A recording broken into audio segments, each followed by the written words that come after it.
4/10 of a micron, that is roughly 1/100th the thickness of a human hair.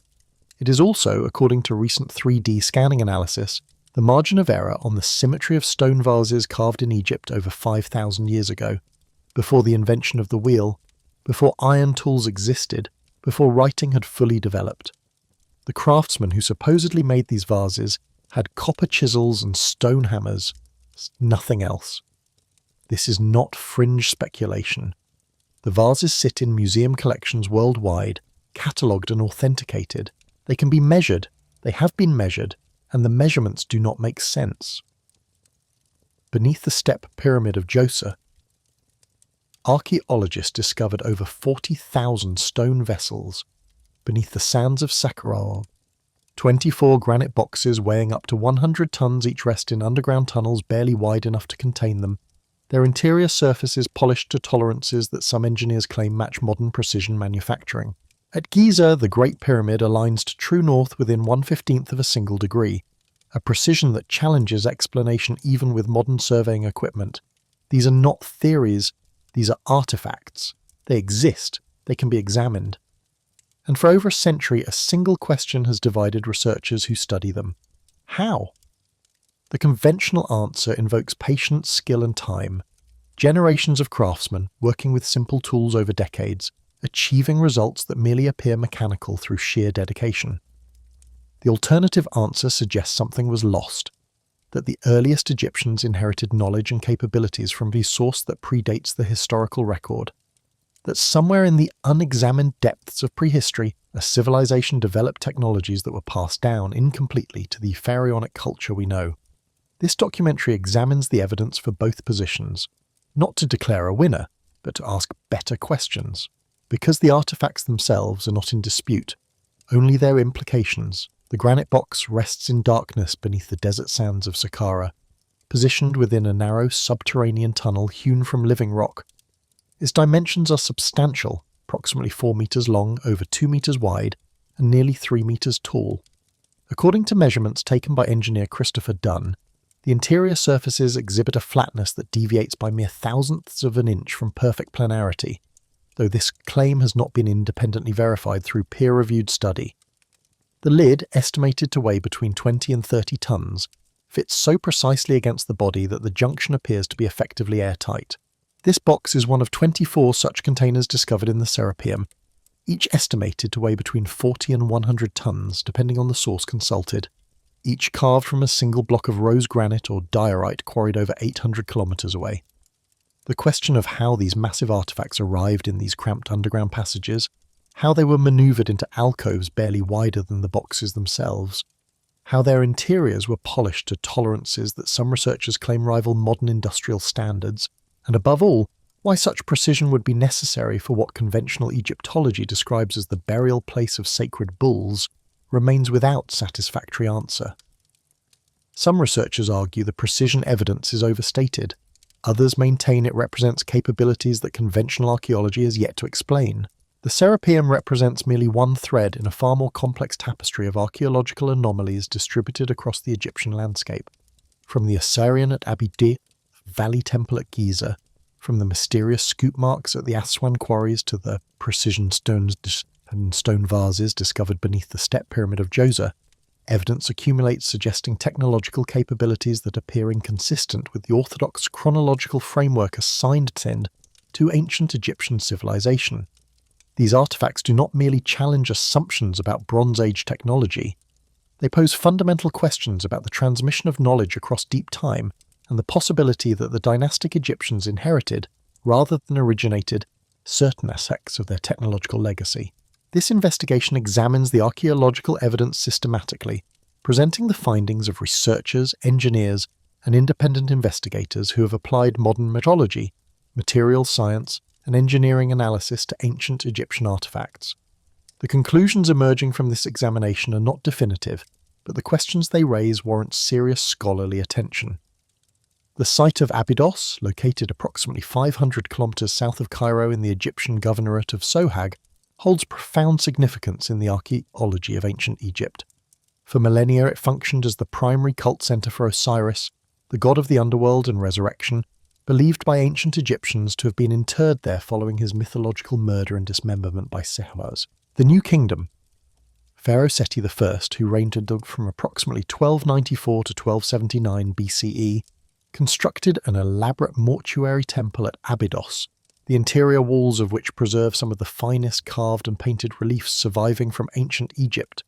Yet it is not the temple of Seti I that has generated the most persistent scholarly controversy at Abydos, but rather a structure lying directly behind it, buried deep beneath the desert surface until its excavation in the early 20th century.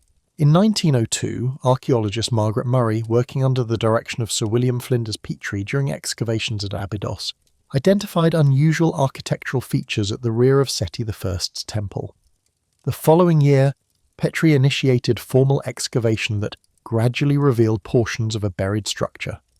The full extent of this subterranean monument, which came to be known as the Osireion, was not exposed until excavations conducted by Henri Francfort between 1925 and 1930 under the auspices of the Egypt Exploration Society.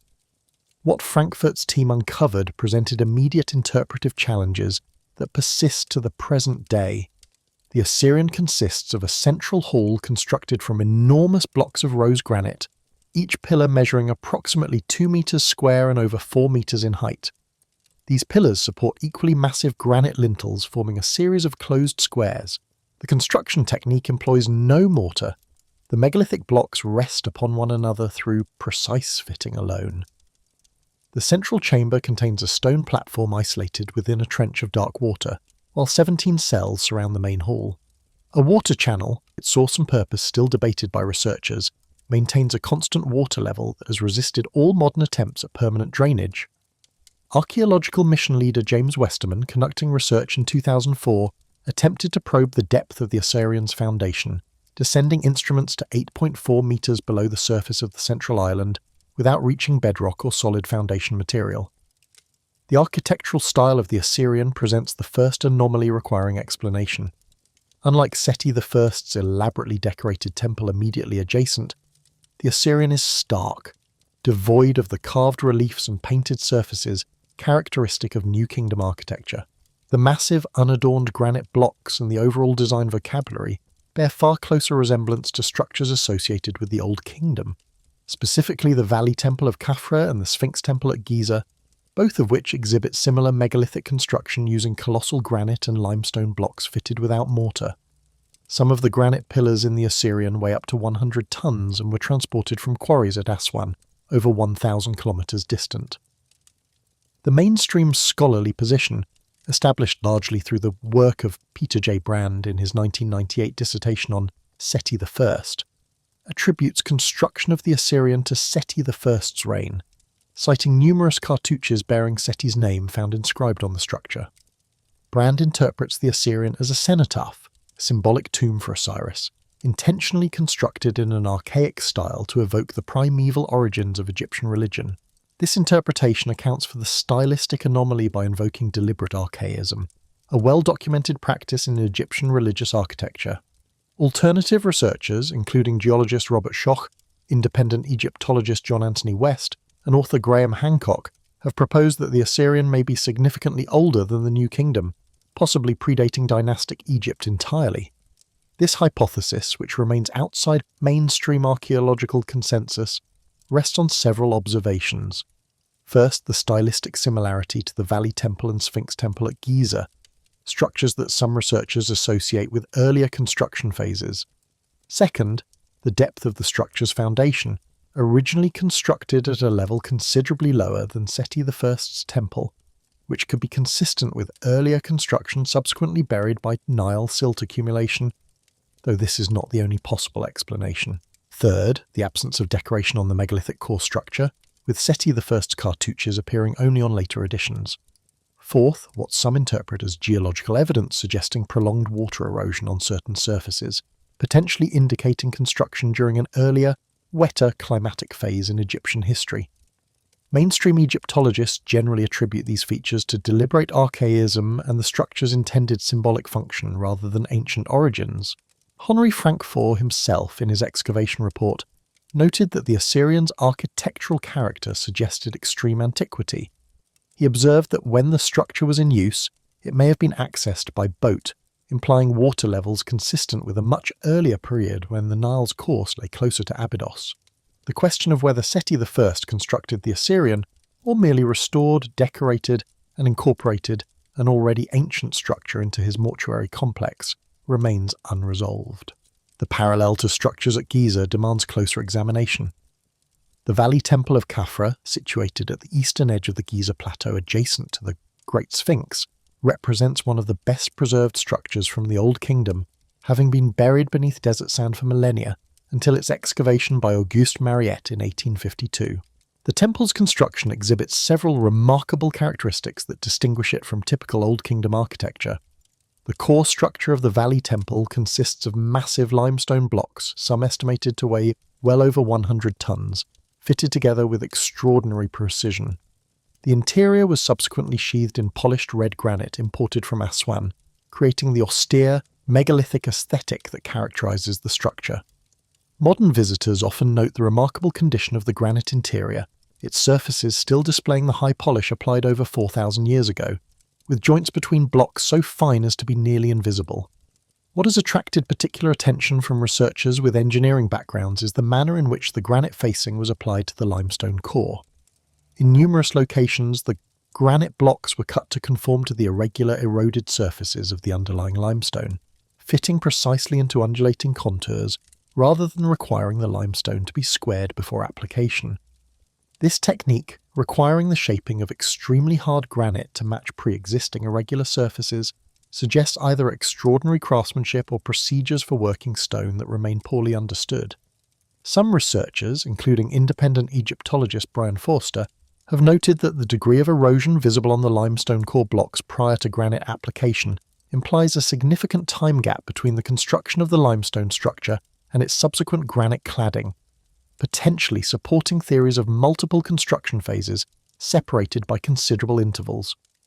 The precision evident in the Valley Temple finds its most extreme expression at another Giza plateau site, the Serapeum of Saqqara, discovered in 1850 by French Egyptologist Auguste Mariette.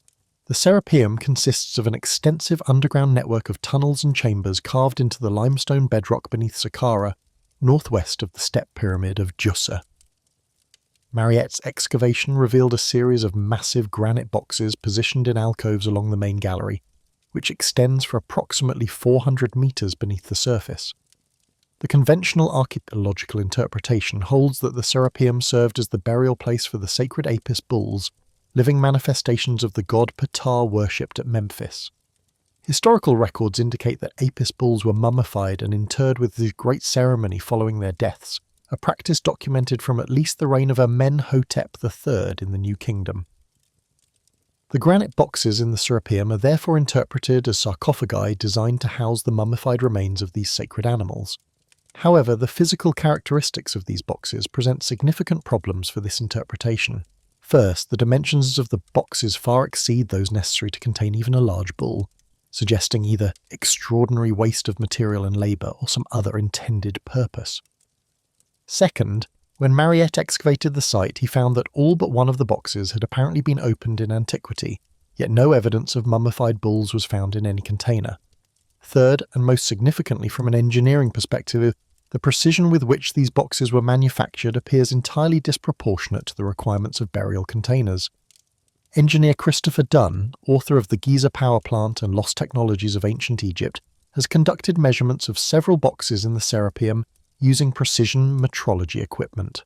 According to his published findings, the interior surfaces of these boxes exhibit flatness deviating by mere thousandths of an inch across their entire extent, precision that he compares to modern surface plates used in precision manufacturing. Dunn reports that the corners of the box interiors exhibit radii of approximately 5 mm, requiring removal of material into extremely tight spaces that would appear to serve no functional purpose for a burial container. He further states that the lids fit so precisely against the bodies that they are effectively airtight when closed. It should be noted that Dunn's measurements represent independent investigation rather than peer-reviewed academic research. His conclusions have been disputed by some Egyptologists who argue that the precision, while impressive, falls within the range achievable by skilled ancient craftsmen working with simple tools over extended time periods. Regardless of this debate, the question of why such precision would be applied to bull sarcophagi remains difficult to answer within the conventional framework. If the purpose was purely ceremonial or symbolic, rough-cut containers would have served equally well. If the purpose was practical containment of organic remains, tolerances measured in inches rather than thousandths of an inch would have been more than adequate. The extraordinary investment of labour and skill evident in these boxes suggests either a purpose beyond simple burial or a technological capacity that exceeded mere funerary requirements. The evidence for advanced manufacturing capabilities in ancient Egypt extends beyond monumental architecture to smaller artifacts that have been subjected to modern analytical techniques. Perhaps the most significant body of evidence comes from the precision stone vessels discovered beneath the step pyramid of Djoser at Saqqara and at various other early dynastic and pre-dynastic sites throughout Egypt. During excavations at Saqqara in the early 20th century, French Egyptologist Jean-Philippe Lauer documented the presence of approximately 40,000 stone vessels in the subterranean galleries beneath Djoser's pyramid. Subsequent excavations at other sites have revealed that the total number of such vessels distributed across museum collections worldwide may exceed 100,000. Many of these vessels are manufactured from extremely hard igneous rocks, including granite, diorite, porphyry and schist, materials that present significant challenges even to modern stoneworking techniques. The characteristics of these vessels have attracted increasing attention from researchers employing modern scanning and measurement technologies. In recent years, independent researcher Ben van Kerkwijk, known for his Uncharted X documentary series, has collaborated with engineer Nick Sierra and technologist Alex Dunn to conduct three-dimensional structured light scanning and CT X-ray analysis of several ancient Egyptian stone vases from private collections with documented Egyptian provenance. The results of these analyses, according to the researchers involved, are remarkable. Certain vases examined reportedly exhibit symmetry measured to within a fraction of a micron, with diameter variations across the vessel rim of approximately 4/10 of a micron, roughly 1/100th the thickness of a human hair, according to the Uncharted X team's measurements. The interior surfaces of some vessels show uniform tool marks that the researchers interpret as indicative of mechanical rotation consistent with lathe turning rather than hand carving. Some vessels have neck openings too narrow to admit a human finger, yet their interiors are uniformly hollowed and polished, presenting the question of how the material removal was accomplished in spaces inaccessible to hands or conventionally sized tools. These claims have not been independently verified through peer-reviewed academic study, and some scholars caution that the precision measurements may reflect natural variation in well-crafted handwork rather than evidence of mechanical tooling. The debate highlights the tension between engineering assessments and archaeological interpretations of the same physical evidence. Mathematical analysis of the scanned vessel geometries, conducted by analyst Mark Kvist, has suggested design principles that may incorporate the mathematical constants pi and phi. The consistent appearance of these proportional relationships across multiple vessels, if confirmed, could suggest intentional design based on sophisticated mathematical knowledge, capabilities that would not align easily with conventional understanding of pre-dynastic Egyptian technical achievement. However, critics note that mathematical relationships can appear in natural and handcrafted objects through coincidence, and that finding such patterns does not necessarily prove intentional incorporation of these constants by ancient craftsmen. These vessels are dated by mainstream Egyptology to the early dynastic period, approximately 3100 to 2686 BCE, and in some cases to the pre-dynastic period extending back to roughly 5000 BCE. The implications of manufacturing technology capable of producing such precision at these early dates remain to be fully addressed by the archaeological community. The observations of Sir William Flinders Petrie, conducted during his pioneering surveys of Egyptian monuments in the 1880s, established the foundational documentation of what would later be termed evidence for ancient high technology. Petrie, born in 1853 and universally acknowledged as the founder of modern scientific Egyptology, applied the systematic measurement techniques he had developed in his early work surveying British monuments to the pyramids and temples of Egypt. His 1883 publication, The Pyramids and Temples of Giza, remains a fundamental reference work for pyramid studies, containing measurements of precision that subsequent surveys have largely confirmed. Among Petrie's observations, his documentation of ancient Egyptian drilling and soaring techniques generated particular controversy. In the course of his fieldwork, Petrie collected numerous examples of drill cores, the cylindrical residue left when a tubular drill is used to bore a hole through stone. One specimen, designated Core 7 in the Petrie Museum collection at University College London, has become central to debates about ancient Egyptian technology. Petrie described the features of Core 7 in terms that have engaged engineers and manufacturing specialists for over a century. The core, extracted from granite, displays what Petrie interpreted as a spiral groove running around its surface. According to his analysis, this pattern indicated that the drill sank into the granite at a rate of approximately 1/10 of an inch per revolution. Petrie noted that the groove cuts through both the quartz and feldspar components of the granite with equal depth, despite quartz being significantly harder than feldspar. He interpreted this pattern as inconsistent with drilling using loose abrasive powder, which would produce shallower grooves in the harder material, and instead suggested the use of fixed cutting points. The interpretation of Core 7 remains contested. Some researchers, including acoustic engineer John Reed and stonemason Harry Brownlee, have examined the artifact and concluded that the grooves are horizontal rather than spiral. Others, including engineer Christopher Dunn, who examined the core in 1999, reported confirming Petrie's observation of spiral grooves. The debate illustrates the difficulty of reaching definitive conclusions from physical examination of artifacts that can be interpreted differently, depending on viewing angle and analytical methodology. The evidence from Giza itself presents the most extensive and best documented case for precision engineering in ancient Egypt. The Great Pyramid of Khufu, constructed according to mainstream chronology around 2560 BCE, exhibits characteristics that have defied complete explanation since the beginning of systematic study. The survey conducted by J. H. Cole in 1925 for Ludwig Borchardt and the German Institute of Archaeology remains the definitive measurement of the pyramid's exterior dimensions.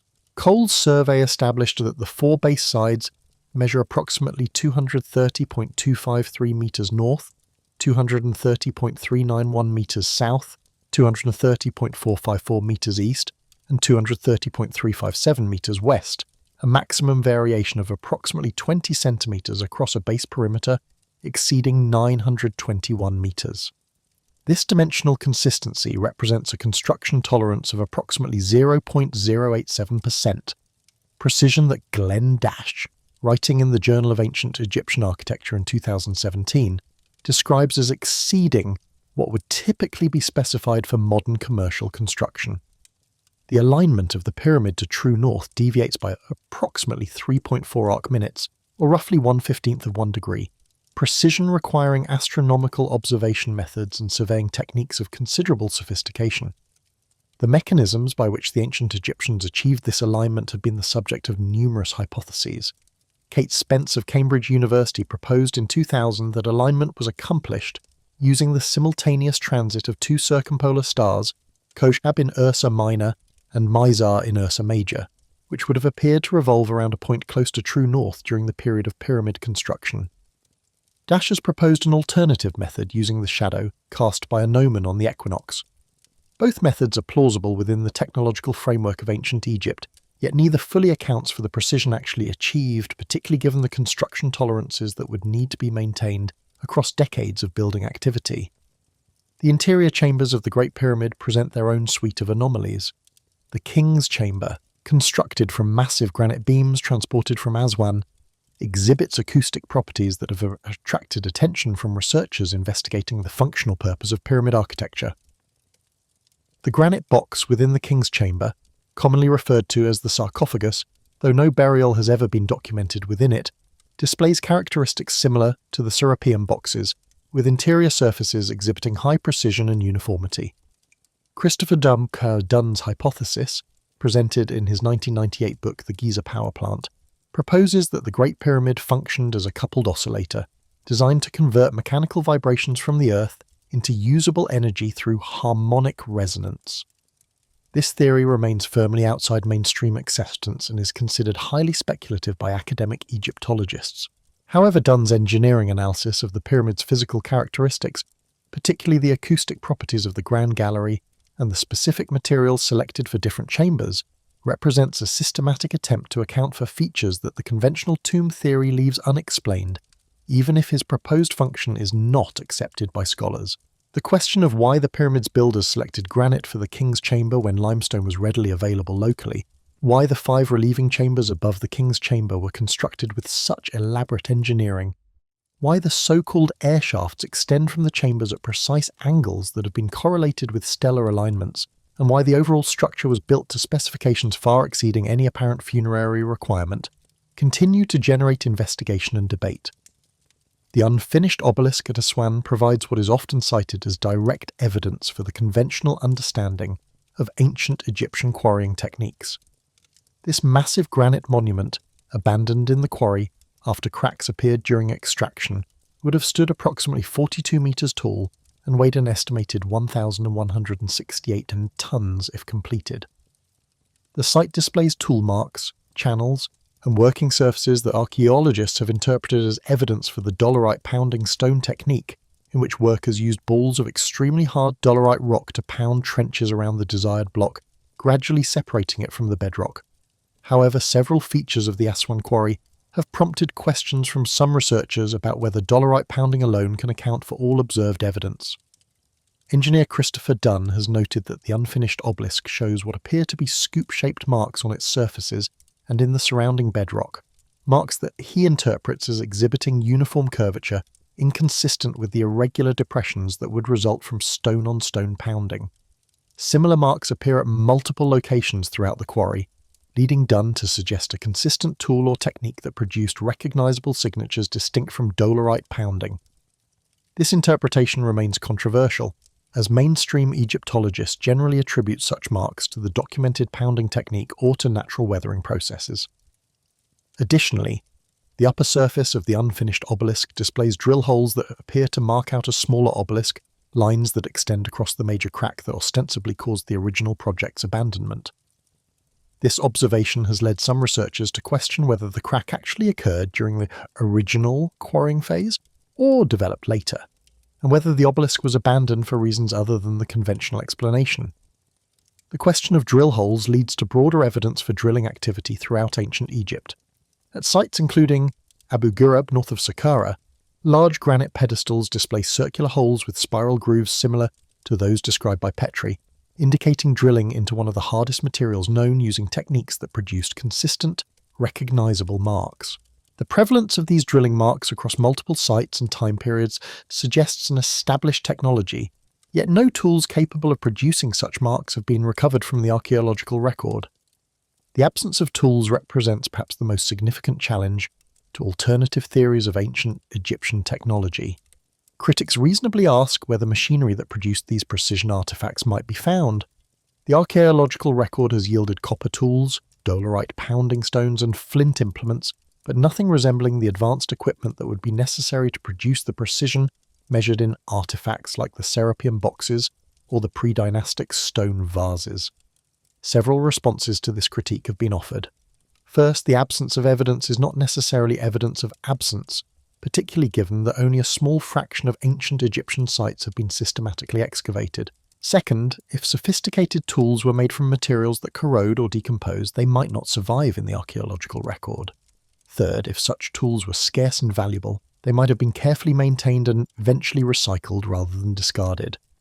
Fourth, and most speculatively, if the technology predates dynastic Egypt by significant spans of time, the original tools might have been lost, destroyed, or degraded beyond recognition long before the historical period from which most Egyptian artifacts have been recovered.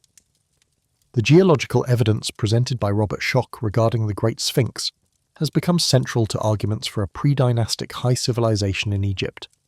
Schoch, an associate professor of geology at Boston University, first visited Egypt in 1990 at the invitation of independent Egyptologist John Anthony West. West had been influenced by the observations of French esotericist R.A. Schwaller de Lubitsch, who noted in the 1950s that the erosion patterns on the Sphinx body appeared inconsistent with wind and sand abrasion. Schoch's geological analysis focused on the vertical fissures and undulating erosional profiles visible on the walls of the Sphinx enclosure, the pit from which the Sphinx body was carved. He concluded that these features were characteristic of precipitation-induced weathering the result of prolonged exposure to rainfall and water runoff, rather than the wind erosion that would be expected given the predominantly arid climate of the Giza region over the past 5,000 years. If Schoch's analysis is correct, the implications would be significant. If the Sphinx enclosure walls show precipitation weathering that cannot have occurred within the past 5,000 years of predominantly dry climate, then the Sphinx could have been carved during an earlier period when the region received substantially more rainfall. Paleoclimatological evidence indicates that the Sahara region experienced significantly wetter conditions during this early Holocene, with the transition to arid conditions occurring gradually between approximately 5,300 BCE and 3,500 BCE. Under this interpretation, if the Sphinx was carved during this wet phase, it would predate dynastic Egypt by millennia. Schoch's hypothesis has been criticized by mainstream Egyptologists and geologists on several grounds. Some have argued that the erosion patterns can be explained by processes other than rainfall, including the periodic wetting of limestone by groundwater, dew, or Nile flood waters absorbed by the porous sand that periodically buried the Sphinx. Others have pointed to the archaeological context, noting that the Sphinx appears to be integrated into the overall plan of the Giza complex and is associated with the mortuary temple of Khafra, suggesting construction during the 4th dynasty. Zahi Hawass, former Secretary-General of Egypt's Supreme Council of Antiquities, has been a persistent critic of the older Sphinx hypothesis, arguing that the evidence for 4th dynasty construction is conclusive. The debate continues, with neither side able to deliver a definitive resolution. What remains clear is that the Sphinx presents interpretive challenges that have not been fully resolved within the conventional chronological framework. The site of Göbekli Tepe in southeastern Turkey, while not in Egypt, provides crucial context for understanding the potential antiquity of megalithic construction capabilities in the ancient Near East. Excavations directed by German archaeologist Klaus Schmidt from 1994 until his death in 2014 revealed a complex of massive stone enclosures constructed during the pre-pottery Neolithic period, with radiocarbon dates clustering around 9,600 to 8,000 BCE. The monumental structures at Göbekli Tepe feature T-shaped limestone pillars standing up to 5.5 meters tall and weighing up to several tons, with some estimates suggesting the largest pillars may weigh 10 to 20 tons. These pillars are carved with sophisticated relief sculptures depicting animals, humans, and abstract symbols. The site predates the oldest Egyptian pyramids by approximately 6,000 years and was constructed, according to the conventional archaeological understanding, by hunter-gatherer populations who had not yet developed agriculture, pottery, or permanent settlements. The existence of Göbekli Tepe demonstrates that organized societies were capable of mobilizing labor forces to quarry, transport, and erect multi-ton stone monuments in the early Holocene, thousands of years before the conventional emergence of complex civilization in Mesopotamia or Egypt. While Göbekli Tepe does not exhibit the same precision engineering as the best Egyptian examples, it establishes that monumental construction capabilities existed in the ancient Near East far earlier than previously assumed. This chronological context raises the question of cultural transmission. If sophisticated stoneworking capabilities existed in Anatolia by 9,600 BCE, what became of this knowledge over the following millennia? Did it disappear, only to be independently reinvented in Egypt around 3000 BCE? Or did some thread of technological continuity connect these early achievements to the later Egyptian accomplishments, perhaps transmitted through cultures and populations that have left minimal archaeological traces? The concept of a lost civilization, a technologically sophisticated culture that preceded and potentially influenced the historical civilizations of Egypt and Mesopotamia, has been proposed by various researchers, including Graham Hancock, author of Fingerprints of the Gods and subsequent works. Hancock has argued that a global cataclysm, possibly associated with the Younger Dryas climate event around 10,800 BCE, destroyed an advanced Ice Age civilization whose survivors transmitted aspects of their knowledge to the hunter-gatherer populations who eventually developed into the historical civilizations. This hypothesis remains highly speculative and is not accepted by mainstream archaeology. Mainstream archaeology has generally rejected such theories as lacking evidentiary support, noting the absence of unambiguous artifacts, settlement sites, or other material evidence for a technologically advanced pre-Ice Age civilization. The earliest settlements exhibiting characteristics associated with complex societies, including monumental architecture, specialized craft production, and social stratification appear in the archaeological record only after approximately 10,000 BCE, consistent with the conventional model of gradual cultural evolution following the end of the last glacial period. However, proponents of alternative chronologies point out that any evidence for a maritime civilization destroyed by rapid sea level rise at the end of the Ice Age would now lie beneath as much as 120 metres of water, in coastal zones that have not been systematically surveyed archaeologically. The absence of evidence from submerged areas cannot be taken as evidence of absence, they argue, particularly when anomalous artefacts on land suggest capabilities that the conventional framework struggles to explain. The stone vessels beneath the step pyramid of Giza illustrate this tension. Mainstream Egyptology dates these vessels to the early dynastic and pre-dynastic periods, produced by skilled craftsmen using hand tools and simple rotary devices over extended periods of time. The precision measured by modern scanning equipment is acknowledged, but attributed to the patience, skill, and extended time investment of ancient artisans working within a culture that valued such artifacts highly. This interpretation requires no recourse to lost civilizations or advanced technology, only recognition that ancient craftsmen possessed capabilities that modern observers sometimes underestimate. Alternative researchers countered that the specific characteristics observed, including submicron symmetry, mathematically precise proportional relationships, and manufacturing signatures consistent with mechanical processing, cannot be adequately explained by hand crafting regardless of time invested. They argue that the very concept of achieving such precision by hand, without precise measurement instruments capable of detecting deviations measured in fractions of a micron, is logically incoherent. How could a craftsman correct errors too small to perceive? This debate cannot be resolved by appeal to evidence alone, because the evidence admits multiple interpretations depending on prior assumptions about what was technologically possible in a given historical period. Both sides accuse the other of circular parts of reasoning.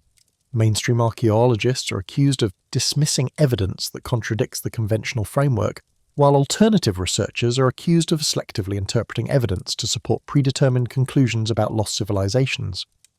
What can be stated with confidence is that ancient Egyptian artifacts exhibit characteristics that challenge explanation. The precision of the Serapeum boxes, measured by Christopher Dunn using calibrated metrology equipment, is not a matter of interpretation but of measured fact, though the interpretation of what this precision implies remains debated. Petrie's Core 7 displays grooves that he interpreted as spiral, a reading confirmed by some subsequent researchers including Dunn, though contested by others who interpret them as horizontal. Regardless, the grooves represent a manufacturing signature requiring explanation. The alignment of the Great Pyramid to true north within a fraction of a degree, verified by multiple independent surveys, indicates surveying and construction capabilities of undeniable sophistication. The implications of these observations remain contested. One interpretation holds that conventional Egyptology has underestimated the capabilities of ancient craftsmen working with simple tools over extended time periods, that patience and skill can achieve results that superficially resemble mechanical precision. Another interpretation holds that the artifacts evidence technological capabilities that have been lost, either through the gradual decline of specialized knowledge or through catastrophic disruption of the civilization that developed them. A third interpretation, occupying a middle position, suggests that ancient Egyptians may have possessed tools or techniques that have simply not been recovered or recognized in the archaeological record, innovations that were sophisticated for their time without requiring recourse to theories of lost supercivilizations. The Osireion at Abydos remains partially flooded, its foundation depth undetermined despite modern probing, its architectural origins debated by scholars who cannot agree on whether it represents deliberate archaism by a New Kingdom pharaoh or genuine antiquity from an earlier age. The Serapeum boxes rest in their underground alcoves, their precision surfaces reflecting the light of modern flashlights, their original purpose unknown, despite interpretive frameworks that struggle to account for their characteristics. The stone vases of Saqqara reside in museum collections worldwide, their submicron symmetry measured by equipment designed for aerospace manufacturing, their creation attributed to craftsmen working with hand tools and simple rotary devices. The granite core in the Petrie Museum displays grooves that Petrie interpreted as spiral, a manufacturing signature that has intrigued engineers for over a century without generating consensus on either the groove orientation or the drilling technique employed. The unfinished obelisk lies abandoned in the Aswan quarry, its scoop marks inviting speculation about tools and methods that have left no other trace. The Great Pyramid stands on the Giza plateau, aligned to the cardinal directions with precision that modern construction would struggle to match. Its purpose as a tomb accepted by mainstream scholarship, but questioned by those who see in its design characteristics suggesting other functions. These artifacts constitute the material evidence that any theory of ancient Egyptian technology must address. Whether interpreted as evidence for lost advanced civilizations, as demonstrations of capabilities achieved through patient craftsmanship, or as indicators of technologies that remain poorly understood, they represent a genuine archaeological puzzle that invites continued investigation. The question of what the dynastic Egyptians knew about their own past adds another dimension to the inquiry. Ancient Egyptian king lists, including the Turin royal canon and the Palermo stone, record reigns of rulers extending back to the _0 a mythological era preceding the historical dynasties by thousands of years.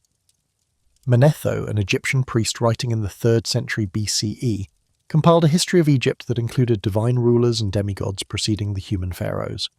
These traditions have generally been interpreted as mythology, religious constructs rather than historical memory. Yet if some form of sophisticated culture did exist in Egypt before the historical dynasties, surviving into collective memory as one the myths might preserve a kernel of historical truth transformed through millennia of oral transmission. The gods themselves, Osiris and Thoth and Ptah, are credited in Egyptian tradition with establishing the foundations of civilization, introducing writing, architecture, and the arts. Could such traditions preserve degraded memories of actual knowledge, transfer from an earlier, more sophisticated culture? This interpretation remains highly speculative, unsupported by direct archaeological evidence of a pre-dynastic high civilization. Yet the artifacts themselves constitute a form of evidence, physical objects whose characteristics must be accounted for within any comprehensive model of Egyptian cultural development. The precision of the Serapeum boxes did not arise from mythology. It was created by someone at some point in the past, using some technique. The nature of that technique remains to be definitively established. The investigation of ancient Egyptian technology continues through multiple channels. Academic Egyptologists pursue conventional archaeological research, excavating new sites, analysing artifacts using modern scientific methods, and gradually refining understanding of ancient Egyptian capabilities. Independent researchers apply engineering analysis and precision metrology to artifacts in museum collections, documenting characteristics that mainstream scholarship has generally not prioritised. Geologists examine erosion patterns, paleoclimatologists reconstruct ancient environmental conditions, and astronomers analyse alignments between monuments and celestial objects. From this ongoing investigation, a picture emerges of an ancient civilization that possessed capabilities exceeding common assumptions, though the extent and nature of those capabilities remains subject to interpretation. The question of whether those capabilities were developed indigenously by the dynastic Egyptians, inherited from earlier cultures whose identity remains unknown, or represent some combination of both, cannot be definitively answered with currently available evidence. What can be stated is that the artifacts exist. They can be measured, analysed, and documented using modern scientific instruments. Their characteristics are not matters of speculation but of empirical observation, though the interpretation of those observations remains contested. According to the measurements of researchers like Christopher Dunn, the granite boxes of the Serapeum exhibit tolerances measured in thousandths of an inch. According to the Uncharted X scanning project, some stone vases from Saqqara display symmetry measurable in microns. The Great Pyramid aligns to true north within minutes of arc, as documented by multiple independent surveys. The drill cores collected by Petrie display grooves that he interpreted as spiral, indicating drilling techniques that have not been definitively replicated using the tools conventionally attributed to ancient Egypt, though the interpretation of these grooves remains debate. These observations constitute the data that any adequate theory must explain. Whether the explanation ultimately validates conventional Egyptology, supports theories of lost civilizations, or leads in directions not yet imagined, the investigation itself represents a legitimate scientific enterprise, the application of modern measurement and analysis to ancient artifacts in pursuit of understanding how they were made and what they reveal about the people who made them. The granite of the Serapeum boxes originated in quarries 800 kilometers distant, was transported to Saqqara through means that remain debated, was carved with precision that modern manufacturing would acknowledge as demanding, and was positioned in underground chambers barely large enough to contain the finished boxes through methods that have not been satisfactorily explained. These are not interpretations but facts. The interpretive framework within which these facts are understood remains a matter of ongoing investigation and scholarly debate. The mystery of ancient Egypt endures not because evidence is lacking, but because the evidence that exists resists easy categorization within established explanatory frameworks. The precision is too great for comfortable attribution to simple tools. The scale is too massive for easy explanation through muscle power alone. The antiquity is potentially too deep for the conventional chronology. And yet the artifacts remain, silent witnesses to capabilities that their creators never documented in words, leaving modern investigators to read meaning from the stone itself. This examination has presented the evidence without claiming to resolve the questions it raises. The Osireion may have been built by Seti I as a deliberate archaism, or it may preserve architecture from an earlier age. The Sphinx may bear erosion from 4th dynasty wind and sand, or it may preserve weathering from rains that fell before the rise of pharaonic civilization. The precision stone vases may represent the patient achievement of skilled craftsmen working over extended time, or they may evidence manufacturing techniques that have been lost. The granite boxes of the Serapeum may have served as elaborate coffins for sacred bulls, or they may have fulfilled some other function that their precision was designed to enable. The answers to these questions will emerge, if they emerge at all, from continued investigation, from new archaeological discoveries, from the application of ever more sophisticated analytical techniques to existing artifacts, and from the willingness of investigators across disciplinary boundaries to engage seriously with evidence that challenges established assumptions. The ancient Egyptians, whoever they were and whenever they lived, left behind a material legacy that continues to inspire wonder and provoke inquiry. That legacy invites not certainty but investigation, not final answers but better questions. The stone endures. The questions remain. The investigation continues. The methodology employed by modern investigators brings an important dimension to the study of ancient Egyptian technology that earlier generations of researchers could not access. When Flinders Petrie measured the Great Pyramid between 1880 and 1883, he employed the best surveying equipment available in his era, including precision theodolites and carefully calibrated measuring chains. His results, published in the Pyramids and Temples of Giza in 1883, established baseline data that would inform all subsequent pyramid research.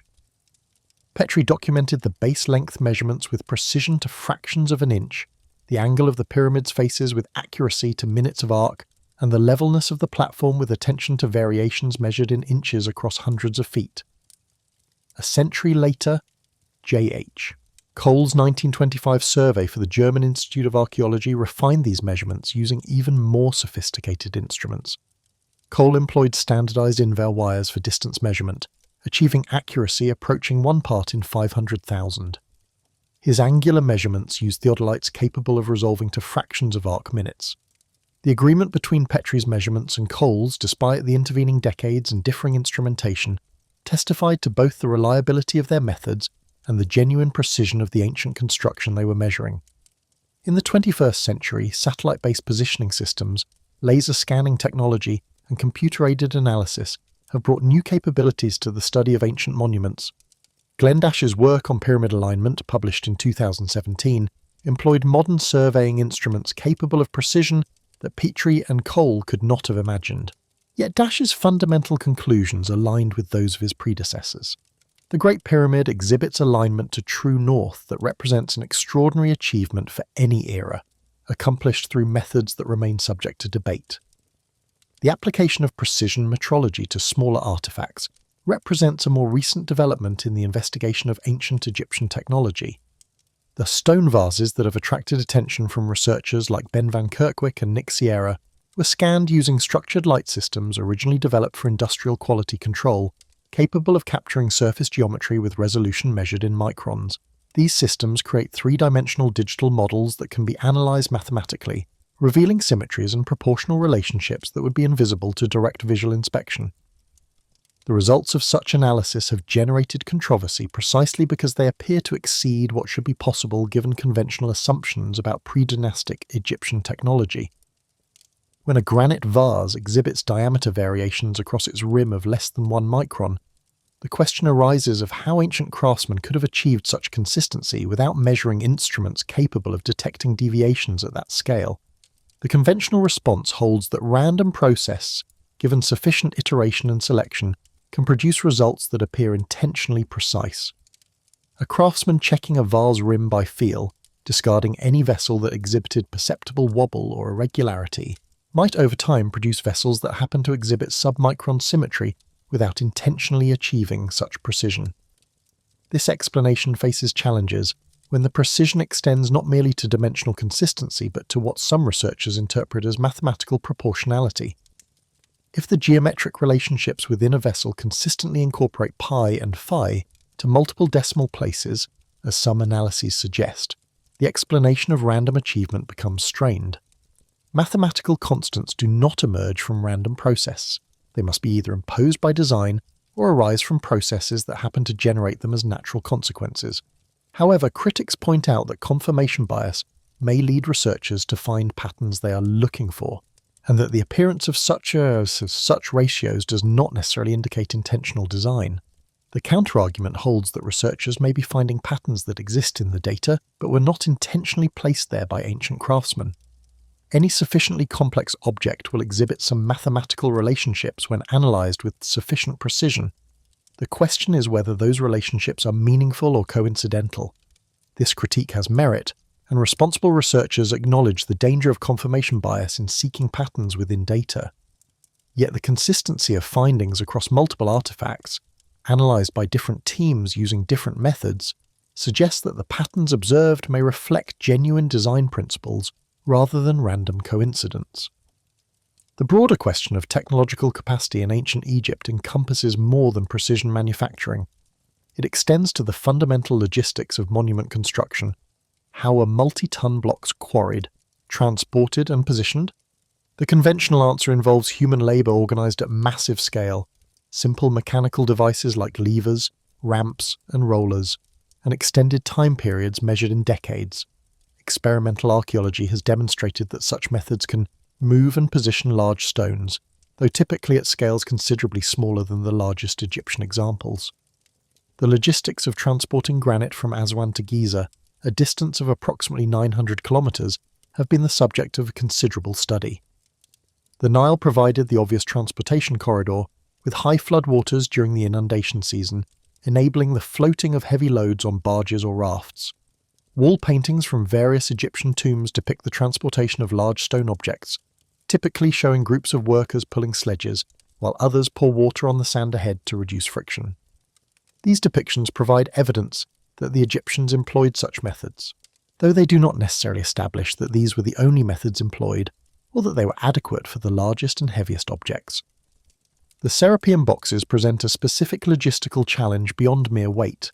Each box, estimated to weigh up to 100 tons according to some sources, though estimates vary, had to be transported not merely across open terrain, but through narrow underground tunnels around corners and into alcoves barely larger than the boxes themselves.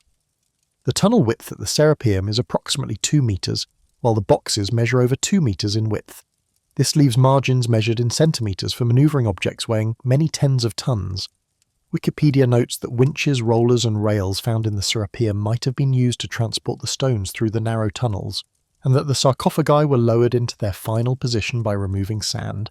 The burial chambers were filled with beforehand.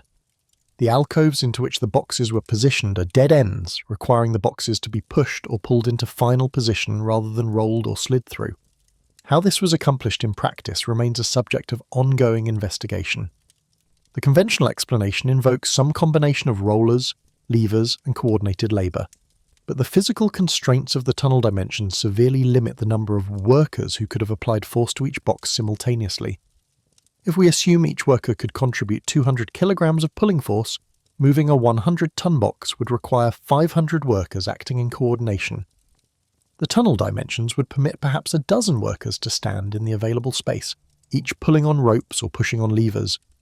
The mechanical advantage required to bridge the gap between available force and required force would need to come from leverage systems or other devices that have left no archaeological trace. Auguste Mariette, discovering the Serapeum in 1850, found one box abandoned in the main tunnel, apparently never having reached its intended alcove. When Mariette attempted to open the sealed boxes to investigate their contents, he reportedly resorted to using explosives to break through the sealed entrance and later to remove lids, an action that would be unthinkable under modern archaeological standards, but reflects the practices of 19th century excavation. Most of the boxes were found already open and empty, with only one sealed box discovered. Unfortunately, much of Mariette's detailed documentation was lost when the Nile flooded the Museum of Egyptian Antiquities at Bulaq in 1878. The absence of tools, machines, and transportation devices capable of producing the observed archaeological results represents a persistent challenge to both conventional and alternative theories of ancient Egyptian technology. If the Egyptians employed only copper tools and dolerite pounding stones, as conventional archaeology maintains, then the precision evident in artifacts like the Serapeum boxes or the pre-dynastic stone vases requires explanation.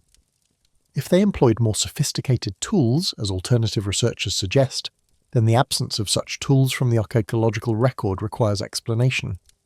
Neither side has yet produced a fully satisfactory account.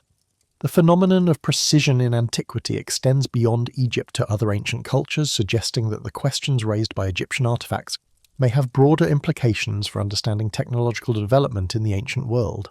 The Antikythera mechanism, recovered from a shipwreck off the Greek island of Antikythera in 1901, demonstrates that ancient Greek craftsmen possessed the capability to manufacture bronze gears with precision sufficient for astronomical calculation. This device, dated to approximately the 2nd century BCE, contains over 30 interlocking gears and accurately tracks the positions of the sun, moon, and planets according to Greek astronomical theories. Its existence was entirely unexpected based on prior understanding of Greek technological capabilities. The Antikythera mechanism demonstrates that ancient cultures could achieve technical sophistication that leaves little or no trace in the historical record until specific artifacts are discovered. Before 1901, no historian would have credited the ancient Greeks with the capability to manufacture such devices. After 1901, historians had to revise their understanding to accommodate an artifact that undeniably existed. The lesson for students of ancient Egyptian technology is clear. Absence of evidence for sophisticated capabilities is not evidence of absence. The question of cultural transmission across time and space adds another layer of complexity to the investigation of ancient technology. If the Egyptians of the early dynastic period produced stone vases exhibiting precision, measured in microns, where did they acquire the knowledge and tools to do so? If the precision represents indigenous development, we should expect to see a trajectory of improving capability over time, with earlier examples showing less precision than later ones. The archaeological evidence suggests the opposite. The most precisely manufactured stone vases date from the earliest periods, with later examples showing declining quality. This inverted trajectory suggests that the early dynastic Egyptians inherited, rather than developed, the capability to manufacture such objects, applying techniques they did not fully understand and could not improve upon. This pattern of declining quality following initial sophistication appears at multiple points in Egyptian history, according to some researchers. The construction quality of pyramids generally declined after the 4th dynasty, with later pyramids exhibiting neither the size nor the precision of the Giza monuments. The precision stone vessel tradition appears to have diminished after the Old Kingdom, with later periods producing cruder work in softer materials. The megalithic construction techniques visible at the Valley Temple and the Osireion did not persist into later architectural traditions. Some researchers interpret these patterns as consistent with the inheritance of sophisticated techniques from an earlier source, followed by gradual degradation as the original knowledge was incompletely transmitted across generations. However, mainstream archaeology generally attributes these changes to economic, political, and social factors rather than technological decline or lost knowledge. The conventional explanation for this pattern invokes economic and social factors rather than technological decline. The massive investment in pyramid construction during the 4th dynasty may have strained Egyptian resources to the breaking point, necessitating smaller and less elaborate monuments in subsequent periods. The political fragmentation of the first intermediate period disrupted centralized craft traditions, leading to regional variation and overall decline in quality. These explanations have merit, but they do not fully account for why certain specific techniques, like the precision manufacturing of hard stone vessels, disappeared so completely that later Egyptian craftsmen could not replicate earlier achievements. The geological record provides context for understanding the environment within which ancient Egyptian civilization developed. During the early Holocene, from approximately 10,000 to 5000 BCE, the Saharan region experienced significantly wetter conditions than those prevailing today. This period, sometimes called the African Humid Period or the Green Sahara, saw the expansion of lakes, rivers and savanna vegetation across areas that are now desert. Human populations occupied regions that would later become uninhabitable, leaving behind rock art, stone tools, and archaeological traces of their presence. The transition from wet to dry conditions occurred gradually, with the onset of arid conditions beginning around 5300 BCE in northern areas and spreading southward over the following millennia.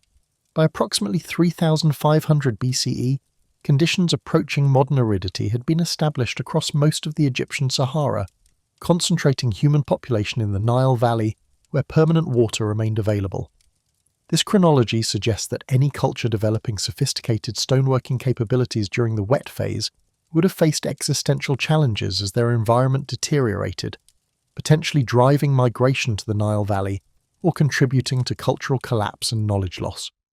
The relationship between environmental change and cultural development remains a subject of active research.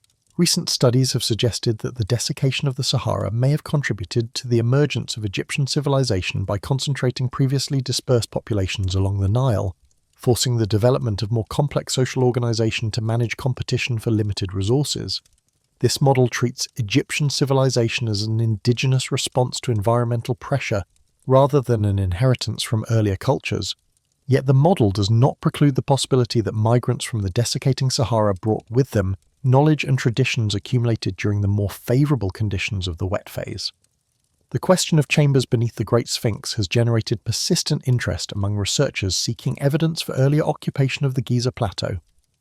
Historical accounts, including those of the ancient Greek geographer Strabo, describe subterranean passages and chambers associated with the Sphinx.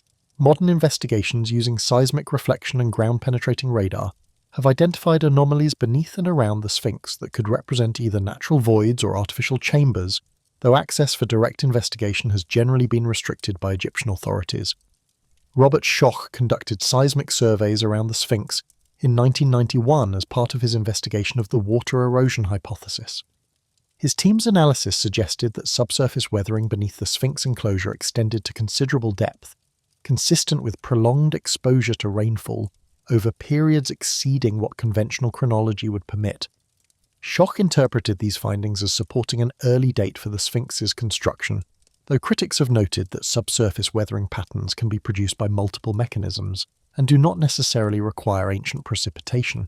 The investigation of anomalies beneath the Sphinx has been hampered by political and bureaucratic factors as much as by technical challenges. Egyptian authorities have restricted access to certain areas and prohibited certain forms of investigation, citing concerns about damage to the monument or the unauthorized export of cultural heritage. This restriction has generated frustration among researchers seeking to conduct definitive tests of competing hypotheses while raising questions about what might be discovered if unrestricted investigation were permitted. The human dimension of ancient Egyptian construction deserves consideration alongside technical questions of tools and methods.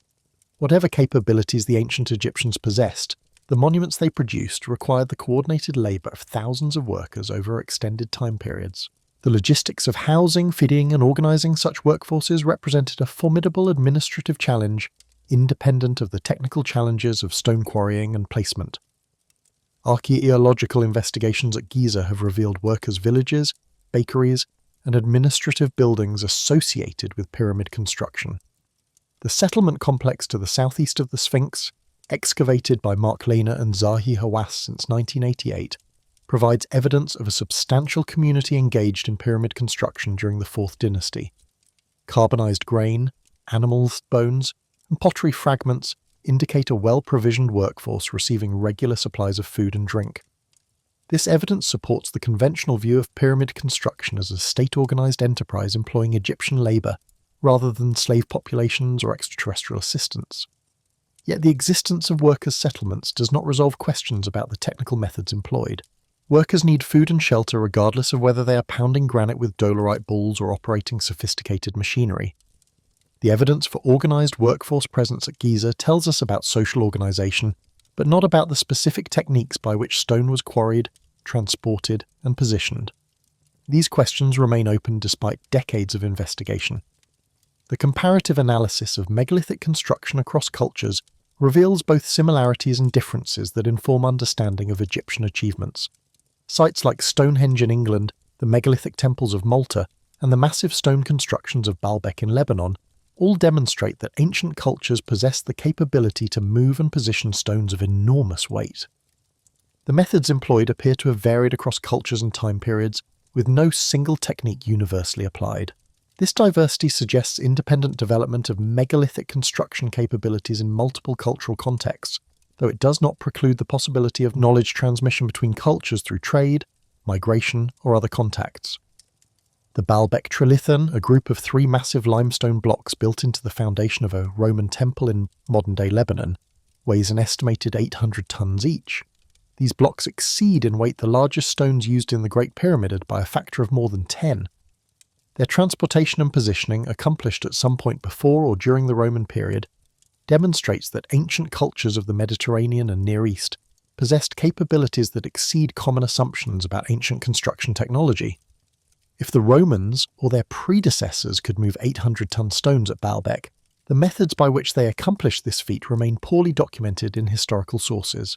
Similarly, the massive stones of Sacsayhuaman in Peru, fitted together with precision that allows no gap between adjacent blocks despite highly irregular shapes, demonstrate stoneworking capabilities that have no clear parallel in the historical record of Andean technology. The methods by which the Inca or their predecessors shaped and fitted these stones, some weighing over 100 tons, remain subject to speculation. Experimental archaeology has demonstrated that bronze and stone tools can shape granite given sufficient time, but the precision of fit at sites like Sacsayhuaman suggests either techniques that have not been replicated or time investments that strain credibility. These cross-cultural comparisons do not prove that ancient cultures possessed advanced technology in the modern sense. They do, however, establish that ancient capabilities for working and moving stone exceeded what is commonly assumed, and that the techniques employed remain incompletely understood. The mystery of ancient Egyptian technology exists within a broader context of unexplained capabilities distributed across multiple ancient cultures on multiple continents.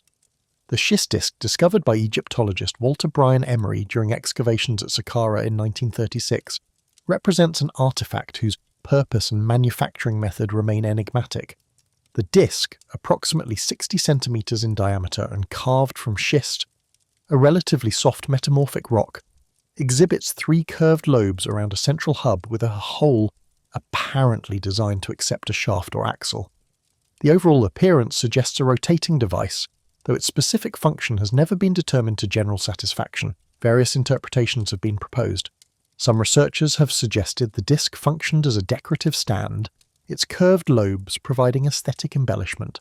Others have proposed mechanical functions, suggesting the disc may have been part of a transmission system, a ceremonial vessel stand, or some form of implement whose purpose is no longer understood. The precision of the disc's carving, with lobes that are precisely symmetrical and surfaces that are uniformly curved, suggests sophisticated manufacturing capabilities regardless of the object's intended function. The schist disc exemplifies a category of Egyptian artifacts that appear to be something other than what they seem. The curved lobes could simply be decorative, or they could represent a functional design that modern observers do not recognize. Without documentary evidence explaining the artifact's purpose, interpretation remains speculative. The disc resides in the Cairo Museum. Catalogued as an object of uncertain function from the First Dynasty period, its mysteries unresolved after nearly 90 years since discovery. The broader implications of unexplained ancient technology extend beyond academic archaeology to questions about human history and potential. If ancient cultures achieved capabilities that modern observers struggle to explain or replicate, what does this suggest about the trajectory of human technological development? The conventional narrative holds that technology has progressed continuously, if unevenly, from primitive beginnings toward ever greater sophistication, with modern civilization representing the current peak of human achievement. The evidence from ancient Egypt and other cultures suggests a more complex picture, in which capabilities could be developed, employed for extended periods, and subsequently lost without necessarily being transmitted to successor cultures. The mechanisms by which knowledge is lost deserve consideration. Cultural continuity depends on active transmission from generation to generation, typically through apprenticeship systems in which experienced practitioners train newcomers in traditional techniques. If a craft tradition becomes associated with political or religious institutions that subsequently collapse, the knowledge embedded in that tradition may be lost even if the physical artifacts it produced survive. The destruction of libraries, the persecution of knowledge bearers, and the disruption of training systems through war, famine, or disease can sever chains of transmission that took centuries to establish. Ancient Egypt experienced multiple periods of political fragmentation and cultural disruption. The first and second intermediate periods, separated by the stability of the Middle Kingdom, saw the collapse of centralized authority and the fragmentation of Egyptian society into competing regional powers. The third intermediate period following the New Kingdom brought foreign rule and cultural transformation. Each of these disruptions potentially severed transmission chains for specialized knowledge, including craft traditions associated with the preceding political order. The conquest of Egypt by Alexander the Great in 332 BCE and the subsequent Ptolemaic dynasty introduced Greek influences that transformed Egyptian culture in fundamental ways. The Roman annexation of Egypt in 30 BCE continued this transformation, and the spread of Christianity from the 4th century CE actively suppressed traditional Egyptian religious practices, including the temple complexes that had preserved scribal and craft traditions for millennia. By the time of the Arab conquest in the 7th century CE, ancient Egyptian civilization had effectively ceased to exist as a living tradition, its knowledge preserved only in the physical monuments and artifacts that remained. The decipherment of hieroglyphics by Jean-François Champollion in 1822 reopened access to ancient Egyptian texts, but these texts do not contain detailed technical manuals explaining how monuments were constructed or how precision artifacts were manufactured. The ancient Egyptians apparently did not feel the need to document what contemporary craftsmen understood implicitly, leaving modern researchers to infer methods from the artifacts themselves rather than from written descriptions. This absence of technical documentation ensures that questions about ancient Egyptian technology cannot be definitively resolved through textual evidence alone. The investigation of ancient Egyptian technology continues across multiple fronts. Academic archaeologists excavate new sites and study previously discovered artifacts using increasingly sophisticated analytical methods. Independent researchers apply engineering analysis and precision metrology to museum collections, documenting characteristics that challenge conventional explanations. Popular media brings attention to anomalies and mysteries, sometimes responsibly and sometimes sensationally, but in either case maintaining public interest in questions that academic discourse alone might not sustain. The resolution of debates about ancient Egyptian technology, if resolution is possible, will require evidence that has not yet been discovered, or analysis that has not yet been performed. The artifacts themselves remain the primary evidence, and new methods of analysing them continue to yield new information. The scanning of stone vases using structured light and CT technology, pioneered by independent researchers in collaboration with museum collections, represents one avenue of investigation that is producing data relevant to long-standing questions. Similar applications of modern analytical technology to other artifact categories may yield additional insights. The question of subterranean chambers beneath the Egyptian monuments, particularly the Sphinx and the Giza pyramids, remains an area where new discoveries could transform understanding.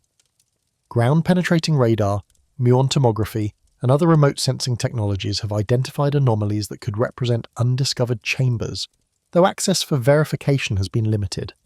If chambers exist and could be examined, they might contain artifacts or inscriptions that would shed light on questions currently debated. The underwater archaeology of the Mediterranean and Red Sea coasts, where rising sea levels have submerged potentially significant sites, represents another frontier for discovery. Coastal settlements of the early Holocene now lie beneath meters of water. And systematic survey of these areas using modern underwater archaeology methods could reveal evidence of cultural developments predating the conventional emergence of Egyptian civilization. Such discoveries, if made, would provide context for evaluating claims about the antiquity of Egyptian technological achievements. The evidence presented in this examination does not permit definitive conclusions. The precision of artifacts like the Serapeum boxes and the pre-dynastic stone vases is measurable and documented, yet interpretations of this precision diverge based on assumptions about what ancient craftsmen could or could not achieve. The geological evidence for precipitation weathering on the Sphinx enclosure walls is observable, yet alternative explanations for these weathering patterns exist. The alignment of the Great Pyramid to true north is measured and verified, yet the methods by which ancient surveyors achieved this alignment remain subject to debate. What can be stated with confidence is that ancient Egyptian artifacts exhibit characteristics that warrant continued investigation. The dismissal of anomalies as coincidence or the product of observer bias does not advance understanding. Neither does the attribution of anomalies to extraterrestrial intervention or technologies that have left no trace whatsoever. Between these extremes lies a productive middle ground in which evidence is taken seriously, methods are examined critically, and conclusions are held provisionally pending the emergence of better evidence or better analysis. The civilization that produced the monuments of Giza, the precision vessels of Saqqara, and the megalithic structures of Abydos achieved something remarkable regardless of how their achievements are ultimately explained. That civilization declined, fragmented, and was eventually absorbed into successor cultures that did not preserve all of its knowledge or capabilities. The physical evidence of what was achieved survives in stone, inviting each generation to formulate its own questions and pursue its own investigations. Modern technology enables forms of analysis that were unavailable to earlier generations of researchers. Future technology may enable forms of analysis that cannot currently be imagined. The artifacts themselves, preserved in museums and monuments around the world, await whatever questions future investigators will bring to them. The stones carved thousands of years ago continue to yield information under sufficiently careful examination, their messages incomplete but not exhausted. The mystery of ancient Egyptian technology is ultimately a mystery about human capacity. What were our ancestors capable of? What did they know that we have forgotten? What techniques did they develop that have been lost? These questions extend beyond academic archaeology to touch fundamental questions about human history and human potential. The investigation of ancient technology is, in this sense, an investigation of who we are and what we might become. The granite remains, precisely carved, awaiting explanation. The limestone weathers, bearing marks of ancient tools, inviting analysis. The monuments stand, aligned to the stars, challenging interpretation. And the investigation continues, as it must, until either the questions are answered, or we acknowledge that some questions may exceed our capacity to resolve. The honest acknowledgement of uncertainty is itself a form of knowledge, a recognition that the past retains depths that the present has not yet fully plumbed.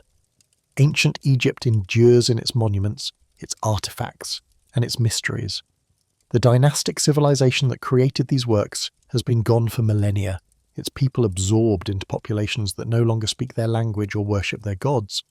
Yet the physical legacy remains, carved in stone hard enough to resist millennia of weathering and burial, precise enough to challenge the assumptions of modern observers. That legacy speaks across time, not in words that can be translated, but in measurements that can be made and compared. The message encoded in that precision is the subject of this investigation. What the ancient Egyptians were trying to tell us, if they were trying to tell us anything, remains uncertain. What they demonstrably achieved, regardless of intent, is preserved in the archaeological record for examination by anyone with the skill and persistence to investigate.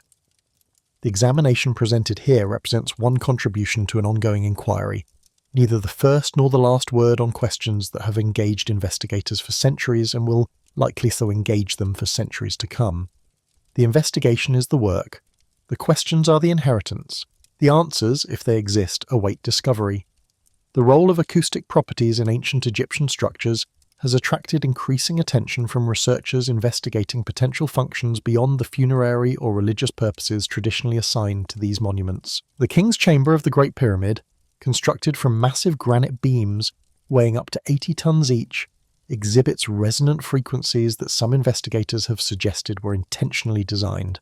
The chamber acts as a resonating cavity, amplifying certain frequencies while dampening others, producing acoustic effects that visitors often describe as remarkable even in informal circumstances. John Stuart Reid, an acoustic engineer and independent researcher, conducted experiments within the King's Chamber using oscilloscope equipment to measure the chamber's acoustic response. His findings indicated that the chamber exhibits resonant peaks at frequencies associated with harmonics of the fundamental frequency, determined by the chamber's dimensions. Whether this acoustic behavior was intentional or incidental to the chamber's construction remains debated, but the precision of the chamber's geometry, with walls meeting at accurately perpendicular angles and surfaces finished to a high degree of flatness, suggests at minimum that the builders possessed the capability to achieve such precision should they have desired it. The 5 so-called relieving chambers above the king's chamber, each constructed from massive granite beams with deliberately rough-hewn upper surfaces, have been interpreted conventionally as structural elements designed to distribute the weight of the pyramid above and protect the king's chamber from collapse. This interpretation is plausible from an engineering standpoint, though the specific design decisions involved, including the number of chambers, their dimensions, and the choice of granite over limestone for structural elements deep within a limestone pyramid, have attracted alternative interpretations.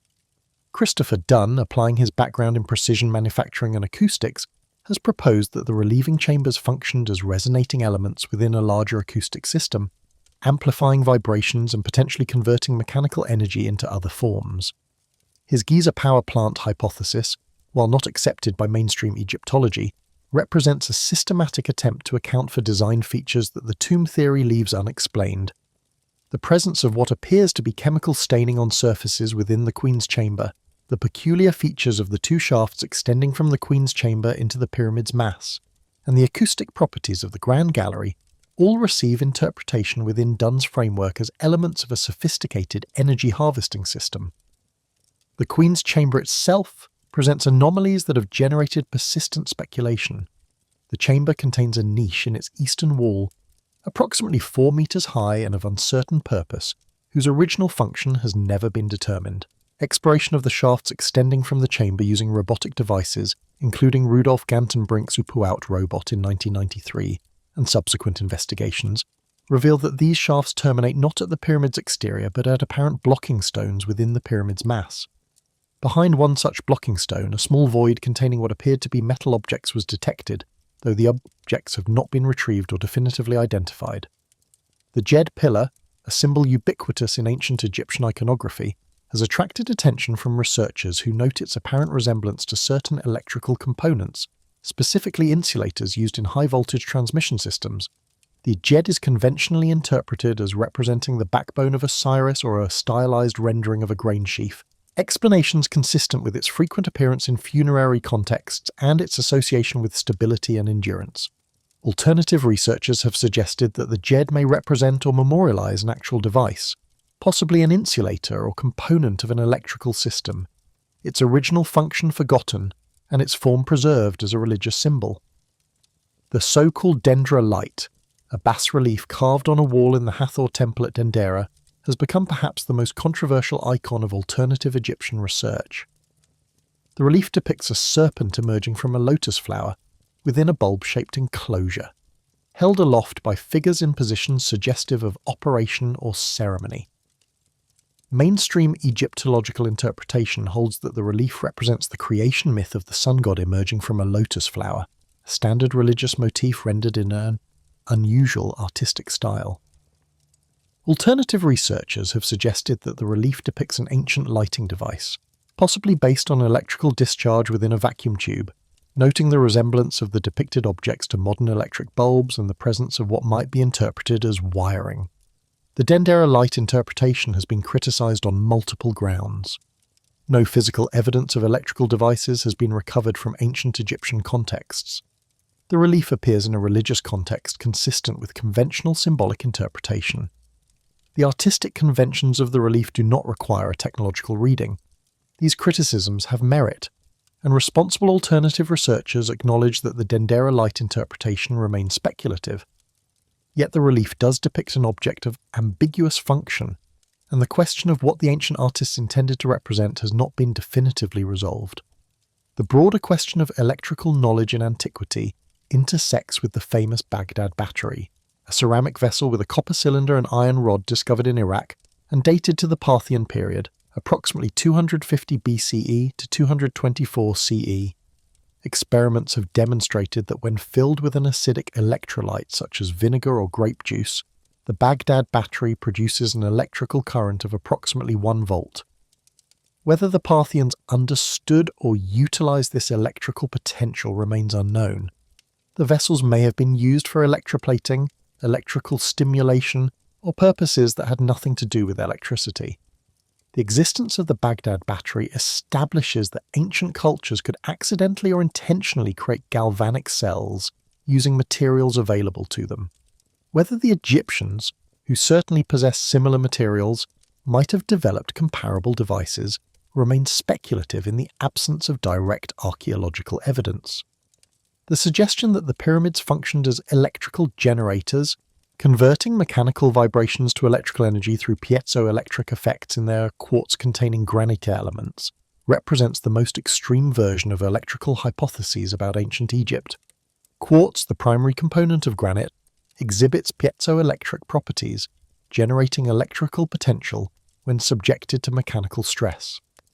This property is well established in physics and forms the basis for numerous modern applications including crystal oscillators, pressure sensors, and acoustic transducers. The presence of massive amounts of quartz-bearing granite in the King's Chamber and relieving chambers of the Great Pyramid means that mechanical stresses from the pyramid's weight or from seismic activity would indeed generate electrical potentials within these stones. Whether such potentials were recognized, utilized, or merely coincidental to the granite's selection for structural purposes remains unknown. The selection of materials throughout the Great Pyramid follows patterns that some researchers interpret as evidence of sophisticated understanding. The pyramid's core is constructed primarily from locally quarried limestone, the most readily available material. The outer casing, now almost entirely removed, was constructed from fine Tura limestone brought from quarries across the Nile, selected for its superior appearance and durability. The King's Chamber and its associated passages employ granite transported from Aswan, approximately 900 kilometers distant, a far more difficult material to work but possessed of superior strength and, incidentally, piezoelectric properties. This material selection might reflect practical engineering considerations alone.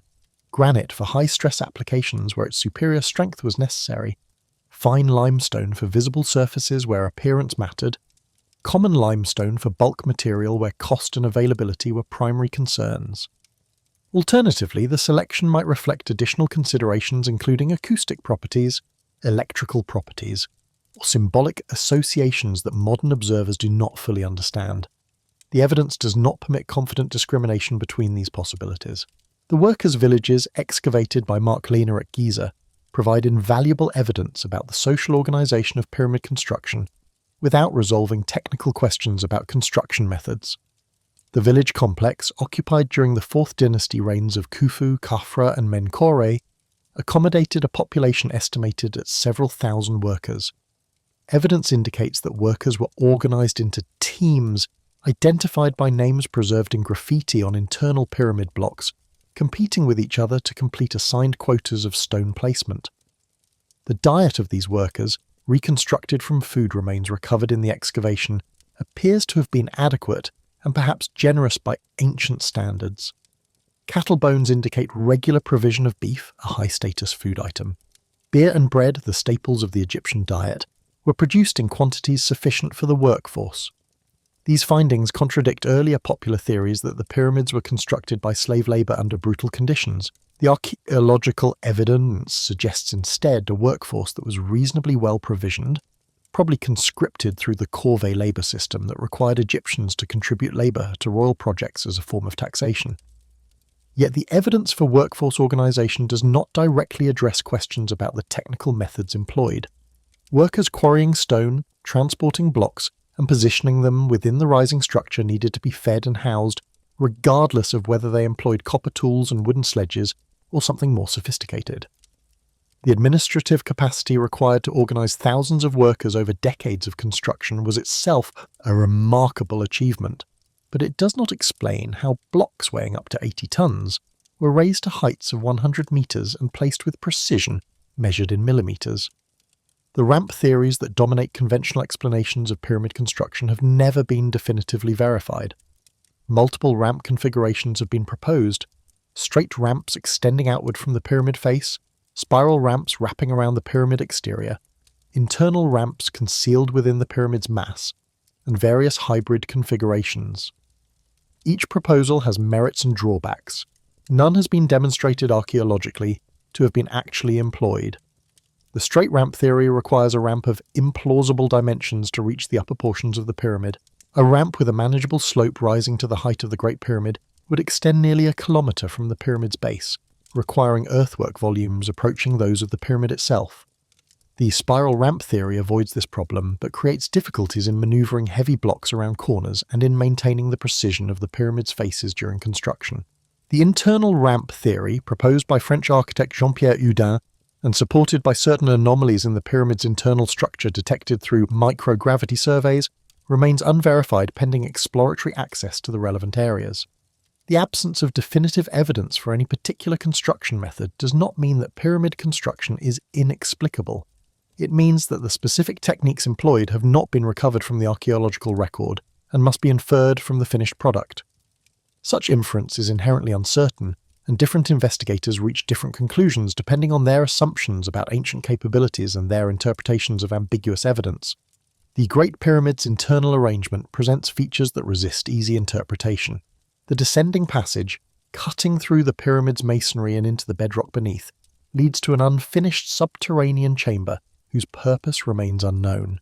The ascending passage, sealed at its lower end by massive granite plug blocks, until Al-Ma'mun's crews cut around them in the 9th century CE, leads to the Grand Gallery and thence to the King's Chamber. A horizontal passage branches from the junction of the ascending passage to the so-called Queen's Chamber, which despite its name appears never to have contained a queen's burial. The conventional interpretation holds that the pyramid's internal arrangement reflects changes in plan during construction, with the subterranean chamber representing an abandoned first burial site, the Queen's Chamber representing an abandoned second burial site, and the King's Chamber representing the final burial location actually employed. This interpretation accounts for the peculiar arrangement but raises questions about why such major design changes would occur and why the abandoned chambers were not simply sealed rather than connected to the final burial location by accessible passages. Alternative interpretations suggest that the internal chambers served functional purposes unrelated to burial, their arrangement reflecting the requirements of their intended functions, rather than the vicissitudes of changing construction plans. The Grand Gallery, with its corbelled ceiling rising to approximately 9 meters in height, and its precisely fitted walls, appears overbuilt if its sole purpose was to provide access to the King's Chamber above. The acoustic properties of the Grand Gallery, with its hard limestone surfaces and precise geometry creating a reverberant environment, have suggested to some researchers that the gallery functioned as an acoustic element in a larger system. The King's Chamber's granite box, located at the western end of the chamber against the west wall, is slightly too large to have been brought through the passages leading to the chamber.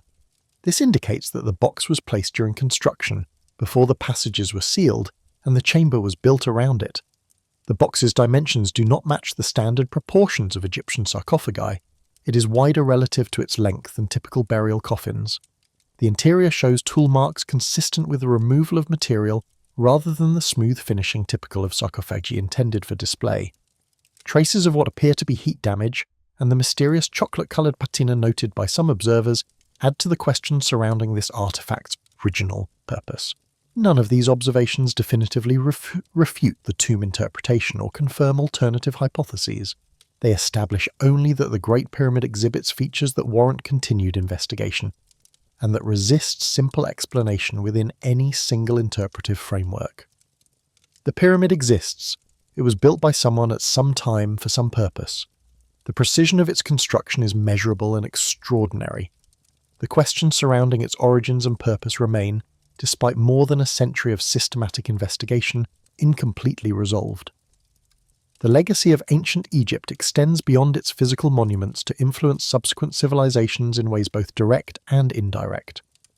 Greek philosophers, including Plato and Pythagoras, reportedly travelled to Egypt and studied with Egyptian priests, though the extent and nature of knowledge transfer between Egyptian and Greek traditions remains debated.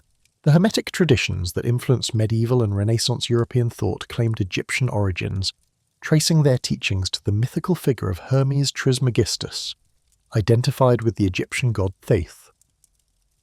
Whether these traditions preserved authentic Egyptian knowledge or merely invoked Egyptian authority to legitimize later innovations cannot be definitively determined.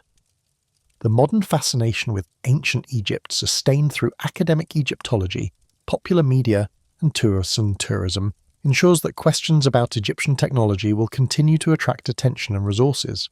Each generation brings new tools and perspectives to the investigation, from Petrie's theodolites in the 1880s to satellite imaging and muon tomography in the 21st century. The artifacts themselves remain patient witnesses to capabilities that modern observers continue to analyze, debate, and wonder at. The investigation presented here offers no final conclusions. It presents evidence, documents analyses, acknowledges uncertainties, and identifies questions that remain open. This approach reflects the actual state of knowledge about ancient Egyptian technology. Much has been learned, much remains unknown and known, and definitive answers to fundamental questions have proven elusive despite sustained effort over many decades. What can be said with confidence is that the ancient Egyptians achieved something remarkable. The monuments they built have endured for millennia, withstanding weathering, earthquakes, and human depredation. The precision they achieved in certain artifacts exceeds what modern manufacturing could easily replicate. The organizational capacity they demonstrated in mobilizing resources for monumental construction was itself a significant achievement independent of the specific techniques employed. Whether they accomplished these things using simple tools and extraordinary patience, using sophisticated tools that have not survived in the archaeological record, or using some combination of both, they left behind a legacy that continues to inspire investigation and admiration. The investigation of that legacy is itself a form of tribute to what they achieved. By taking their accomplishments seriously enough to analyze them rigorously, modern researchers acknowledge that the ancients were capable of more than condescension might assume. The mysteries that remain are not embarrassments to be explained away, but invitations to deepen understanding. They call forth the best efforts of investigators who bring diverse expertise and perspectives to the common project of understanding the human past. That understanding will never be complete. The past is by definition inaccessible to direct observation, and our knowledge of it must always be inferred from incomplete evidence subject to multiple interpretations. The investigation of ancient Egyptian technology operates under these constraints, as does all historical and archaeological inquiry. The appropriate response is not to abandon investigation, but to pursue it with appropriate humility, acknowledging uncertainty while seeking whatever understanding the evidence permits. The granite of Aswan, quarried and transported and carved by hands long since dust, preserves the record of what those hands achieved. The limestone of Giza, cut and stacked and aligned by workers whose names are mostly forgotten, testifies to the scale of their ambitions. The precision vessels of Saqqara, shaped from materials that resist modern tools, challenge assumptions about what ancient craftspeople could accomplish. These artifacts are the evidence. Their interpretation is the ongoing work, and the work continues as it must generation after generation until the questions are answered, or we recognize that some questions may forever exceed our capacity to resolve.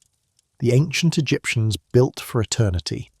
In doing so, they posed questions that have engaged investigators for millennia and will likely engage them for millennia to come.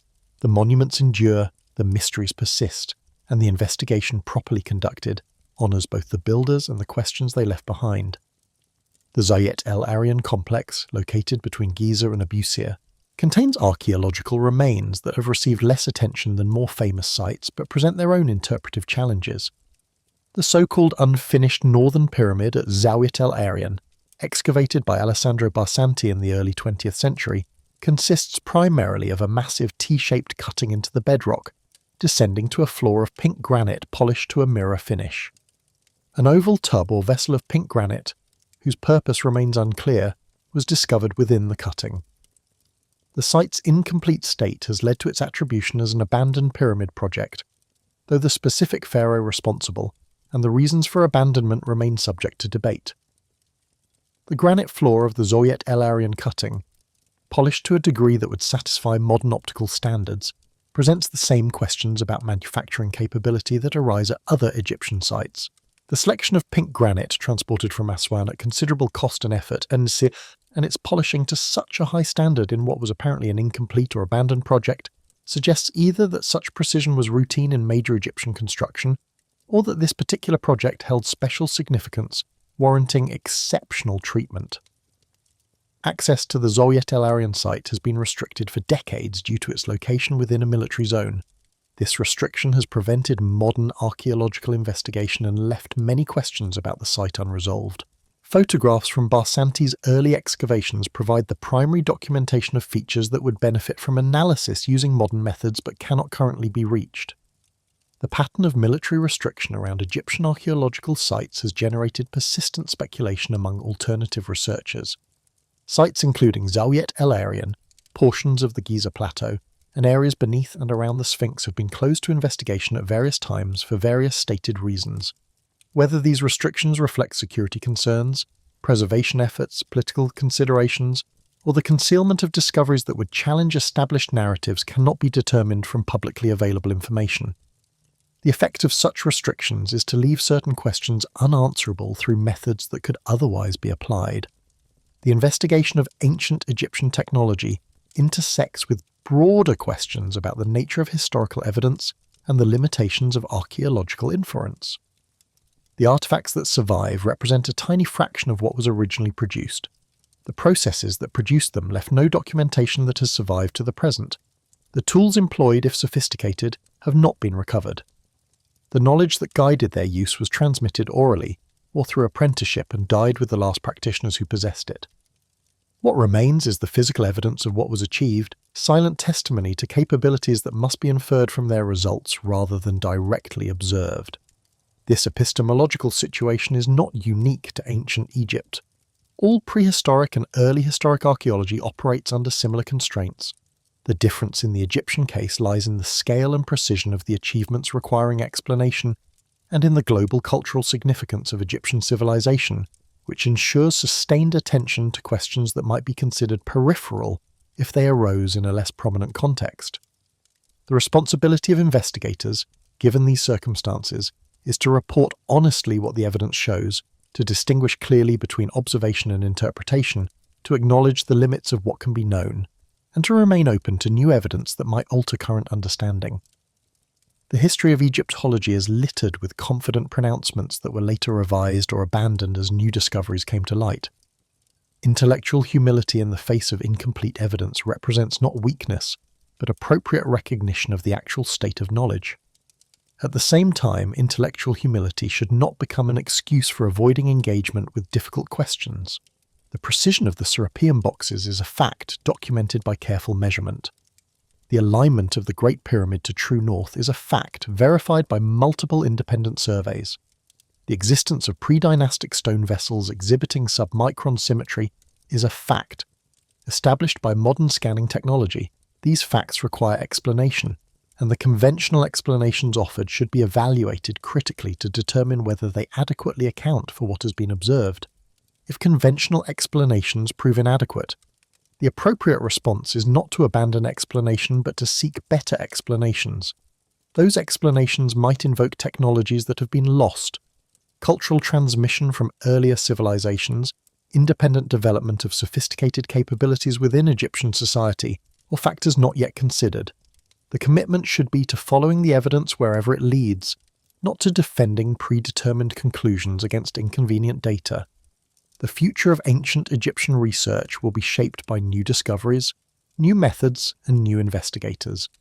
Ground-penetrating radar, muon tomography, and other remote sensing technologies continue to improve in resolution and capability, potentially revealing features within monuments that have not yet been identified.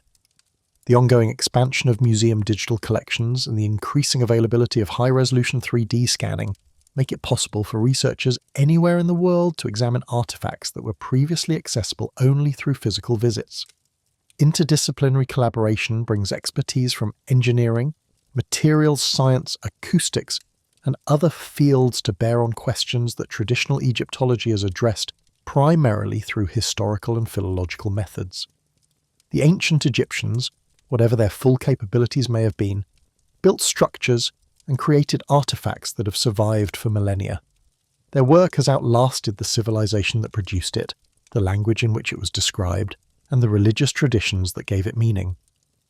What remains is the physical evidence itself, available to anyone with the skill and persistence to examine it.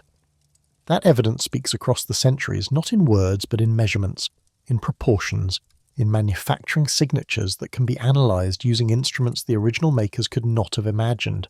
The conversation between past and present continues.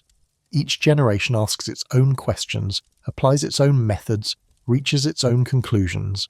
The conclusions reached by this generation will be evaluated by the next, refined or revised as new evidence emerges and new methods become available. This is how knowledge advances, not through the pronouncement of final truths, but through the ongoing refinement of understanding in light of accumulating evidence. The great mystery of ancient Egypt is not that we know too little, but that what we know points in directions we do not yet fully understand. The precision is there, measurable and documented. The scale is there, visible and impressive. The sophistication is there, and evident in the planning and execution of monuments that have withstood millennia. What remains uncertain is the full extent of what the ancients knew and could do, the methods by which they achieved what they achieved, and the implications of their achievements for understanding human history and human potential. Those uncertainties are not failures of investigation, but invitations to continued inquiry. They define the frontier of knowledge about one of humanity's most remarkable ancient civilizations. The work of extending that frontier belongs to all who take seriously the evidence of what the ancients accomplished and commit themselves to understanding it as fully as possible. The stones remain, the questions persist, and the investigation, generation after generation, continues.